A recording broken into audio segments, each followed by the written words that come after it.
Სამართლოს ხდომათა დარბაზში 4 ოქტომბრის საქმეზე სახელმწიფო ბრალდებამ დღეს 3 მოწმე წარადგინა, მათგან ერთ-ერთი იყო განსაკუთრებულ დავალებათა დეპარტამენტის ერთ-ერთი ხელმძღვანელი იოსებ როსტიაშვილი, რომელიც დღეს ამტკიცებდა, რომ 4 ოქტომბრის დიდი შეკრების დროს მან 3 ეპიზოდზე მიიღო დაზიანებები. თავდაპირველად როსტიაშვილი ამტკიცებდა იმას, რომ მაშინ როდესაც აქციის მონაწილეები თავისუფლების მოედნის მიმდებარე ტერიტორიაზე იყვნენ, განსაკუთრებულ დავალებათა დეპარტამენტის თანამშრომლები ბაზაზე იმყოფებოდნენ და მხოლოდ მას შემდეგ მივედნენ ათონელის რეზიდენციასთან, რაც ოპერატიული ცნობა მიიღეს იმის შესახებ, რომ აქციის მონაწილეებს სურდათ სტრატეგიული ობიექტის ხელში ჩაგდება. როსტიაშვილი ამბობს, რომ პირველად მან დაზიანებები ათონელის რეზიდენციის წინ მიიღო, მაშინ როდესაც აქციის მონაწილემ ლოდი ესროლა, ამბობს, რომ თავში ჰქონდა მრავლობითი დაზიანებები, თუმცა ამის მიუხედავად მან გააგრძელა მუშაობა. როსტიაშვილს თუ დაუჯერებთ, ის ამ დაზიანებებით 2 საათის განმავლობაში იმყოფებოდა ათონელის რეზიდენციის მიმდებარე ტერიტორიაზე და ამის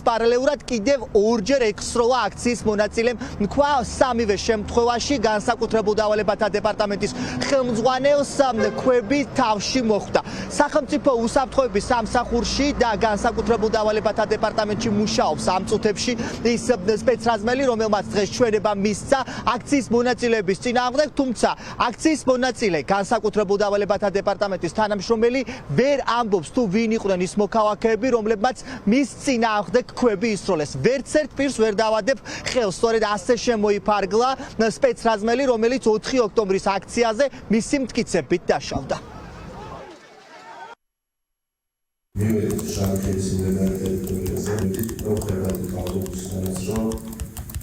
აქციის მონაწილეები სამხედრო პოლიციის თანამშრომლებს, საქართველოს პოლიციის თანამშრომლებს, რომელზეც უდიოდა ფიზიკური განაყოფა. აქციის მონაწილეების მხრიდან ესმოდა ინება შეუძლებელი სიტყვები, შესაძლოა სხვადასხვა ათონელის ქუჩაზე შევიდეთ და განვაგდით დაახლოებით 9 საათის მანძილზე მომზადებები მისვლა მაშინ და ამის მიუხედავად აგზელები შეუძლებელად შესაძლოა სხვადასხვა საგნებისთან უთების თანამშრომლები დაახლოებით 40 საათი. ფერები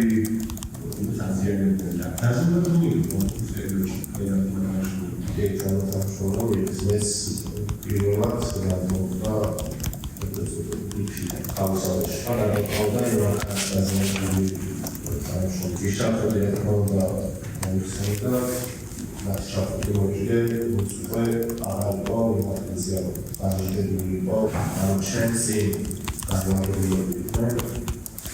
აქციის მონაწილეები და მხრიდან მოდიოდა მასწავლებელი შეუძლებას შეუძლებელი რუსის მოდელის ჩვენ არ გავაკეთებთ ისეთი მაქსიმუმი ეს 11 სახელმწიფო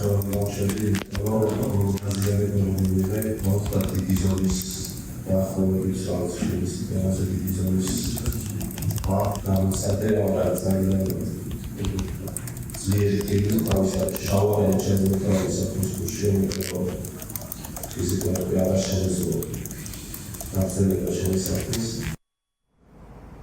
დღევანდელ პროცესს მხოლოდ ერთადერთი სინდისის პატიმარი ესწრებოდა, ეს არის დავით სტურუა. სხვა დანარჩენმა ბრალდებულებმა ვარი განაცხადეს ხდომათა დარბაზში მოსვლაზე პროტესტის ნიშნად, რადგან ამბობენ, რომ მათი შუამდგომლობა წინა პროცესზე საქალაქო სასამართლოს მოსამართლემ არ დააკმაყოფილა. ისინი ითხოვდნენ, რომ ხდომათა დარბაზში მოწმის სტატუსით ირაკლი კობახიძე გამოკითხულიყო, თუმცა ეს შუამდგომლობა არ დააკმაყოფილა მოსამართლემ და ამის შემდგომ მიიღეს გადაწყვეტილება, რომ პროცესებს აღარ დაესწრონ და ეს იქნება მათი მხრიდან პროტესტის გამოხატვა. ნება. დავით სტურუამ დღეს პირველებს გამოუგზავნა წერილი, რომელშიც წერია, რომ სასჯელ ახსულების დაწესებულებაში უკვე მეორე დღეა, რაც ფსიქოლოგიური ტერორი ხორციელდება პატიმრების მისამართით. დავით სტურუა ამტკიცებს, რომ მხოლოდ რუსულ არხებს აჩვენებს ის ტელევიზორი, რომელიც მას საკანში აქვს. რამდენიმე დღის წინ მიიღეს, როგორც ჩანს, გდარის მერვე პენიტენციურ დაწესებულებაში გადაწყვეტილება, რომ სტურუას ტელევიზორში მხოლოდ რუსული არხები იყოს გაშვებული. მადლობა თითოეულ თანამშრომელს დაუღალავი შრომისა და ბრძოლისთვის. სამწუხაროდ უკვე მეორე დღეა ჩემს საკანში სინათლე, რომელიც ერთადერთი იყო, ჩამიქრეს და ყოველგვარი ახსნა განმარტების გარეშე დამტოვეს. ინფორმაციის გარეშე.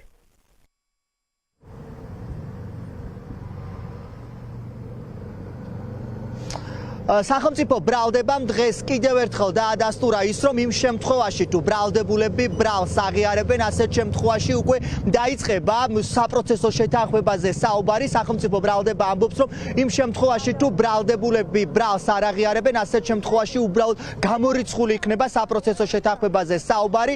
ბრალდების მხარე დღეს კიდევ ერთხელ ამტკიცებდა, რომ ყველა ის მტკიცებულება, რომელიც საქმეში დევს, ადასტურებს ბრალეული პირების დანაშაულს, თუმცა განსხვავებულ ვერსიაზე საუბრობენ უფლებადამცველები, მათ შორის ამბობენ იმას, რომ არ არსებობს ვიდეო მტკიცებულებები, რომელიც დაკავებული პირების დანაშაულს დაადასტურებს. დაზიანებული ღობის ტრასოლოგიური ექსპერტიზასთან დაკავშირებით, კონკრეტული ექსპერტიზის ჩვენებასთან დაკავშირებით, მან დაადასტურა ექსპერტიზაში აღნიშნული ფაქტები, თუმცა კი პასუხი არ ჰქონდა ხანდაზმულობის საკითხთან დაკავშირებით, ვინაიდან ხანდაზმულობის საკითხი ექსპერტს არ უკვლევია. რაც შეეხება GDD-ს თანამშრომელს, რომელმაც ისაუბრა საკუთარ დაზიანებაზე, მას ბუნებრივია ჩვენ დაზიანება არ გაგვიხდია სადაოდ, თუმცა კი არც ერთი პირი, ვინც ბრალდებულად არის ცნობილი, ყოველ შემთხვევაში აღნიშნულ 15 პირს შორის, ვერც ერთი პირი ვერ აღნიშნა და ვერ მიუთითა, რომ თითქოს რომელიმე პირი იყო დაზიანების მიმყენებელი მის მიმართ, მხოლოდ აღნიშნა საკუთარ დაზიანებაზე, სავარაუდო საგანზე, რითაც მიიღო დაზიანება, თუმცა კი აღსანიშნავია, რომ ჩაფხუტი, რაზეც მიუთითებდა, რაზეც მოხდა თითქოს ქვისმაგვარი საგანი, არ არის ამოღებული, არ არის საქმეში დამაგრებული. შემთხვევის ადგილზე განხორციელდა ჯგუფური ძალადობა და ჯგუფური ძალადობის მონაწილეებმა ერთ-ერთ დაზარალებულს, რომელიც დღეს დაიკითხა, სხვა დაზარალებულებთან ერთად ასევე მიაყენეს ფიზიკური შეურაცხყოფა, კერძოდ ქვა მოარტყეს თავში რამდენ ჩამეცნო დოკუმენტაცია მოთავსებულია საქმეში, მასზე დანიშნულია სამეცნიერო ექსპერტიზა და იქ ყველაფერი წერია. თუ რა დაზიანება აქვს მიყენებული კონკრეტულ დაზარალებულს. თავად ამბობს, რომ ვერც ერთ პირს ვერ ამოიცნობს, რომელმაც მისი თქმით სავარაუდოდ მიაყენა ეს ზიანი, ქვა მესროაო, თუმცა მისთვის უცნობია,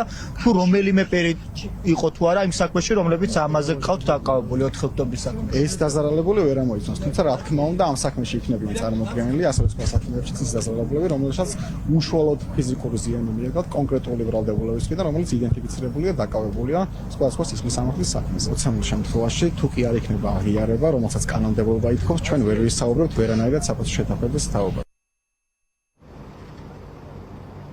ამ კონკრეტულ სისხლის სამართლის საქმეზე სახელმწიფო ბრალდებას 50-ზე მეტი პირი ყავს დაკავებული, ყველა მათგან სტრატეგიული ობიექტის ხელში ჩაგდებას და ჯგუფურ ძალადობას ედავებიან, თუმცა დაკავებული არც ერთი პირი არ აღიარებს ბრალს. ამ ეპიზოდზე დღეს ვისი პროცესებიც მიმდინარეობდა, შემდეგი პროცესი 12 თებერვალს განახლდება, უკვე მოსამართლე აღკვეთი ღონისძიების გადასინჯვის საკითხზე იმსჯელებს.